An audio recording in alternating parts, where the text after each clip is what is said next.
petite astuce pour avoir le jour de la semaine dans une date. Donc ici j'ai un calendrier et par exemple ici on a les différents formats de date qu'on pourrait avoir, à savoir une date courte, une date longue, et c'est ce format là qui nous intéresse nous pour avoir le lundi, par exemple le lundi 3 mars. Donc là on est au mois de mars par exemple.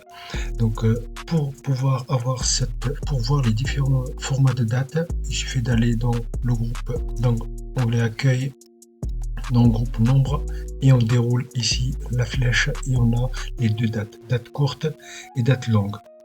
Ensuite, pour avoir plus de formats de date, il suffit d'ouvrir le gestionnaire de format date avec le raccourci clavier CTRL SHIFT et commercial, et là on va dans l'onglet date et là on a les différents format de date qu'on pourrait appliquer à notre date. Donc le format de date qui nous intéresse, on ne le trouve pas dans le gestionnaire des formats de date, à savoir ici, c'est-à-dire le jour de la semaine dans le jour du mois calendaire. Pour pouvoir appliquer ce format ici, il faudra venir sur la date qu'on vient de mettre. Donc il faudra se mettre sur la date qu'on vient de taper, CTRL SHIFT et commercial. On a le gestionnaire de format de cellule et là il faut aller dans personnaliser, et là je vois que ma date elle est là, donc le 1er mars 2025.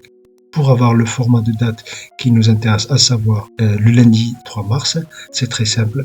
Il faut venir supprimer tout ça et laisser juste les jours, et après lui indiquer le format que vous voulez. Donc là, par exemple, on va mettre des tirets. Donc j'ai J, encore un troisième J, et là, on voit. Donc on supprime tout. Donc là, on a la date sous format nombre, mais Excel, lui, reconnaît que c'est une date. On clique sur JJ, et là, on a le premier jour du mois. Si je rajoute un troisième J, j'ai le jour de la semaine au format raccourci.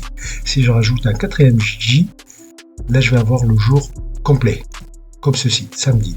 Donc nous, ce qui nous intéresse, c'est 3. Alors soit vous mettez espace, underscore ou tiret, souvent on met des tirets, et on rajoute JJ pour indiquer le premier jour. Comme ça, on a la date et c'est très pratique. Donc comme ceci. Donc voilà, on peut le faire ici, la même chose, CTRL SHIFT et commercial. Je me retrouve dans ma date longue ici, la date longue ici. Moi, je vais me placer dans personnaliser. Il faut absolument venir en personnaliser et supprimer ce format-là et choisir JJJ. Donc, le dimanche, par exemple, je vais mettre tiret. Donc, JJJ et je vais mettre encore un JJ pour indiquer le jour de la semaine. Et là, j'appuie sur la touche Entrée. Donc là, on vient de voir comment avoir le jour de la semaine dans une date.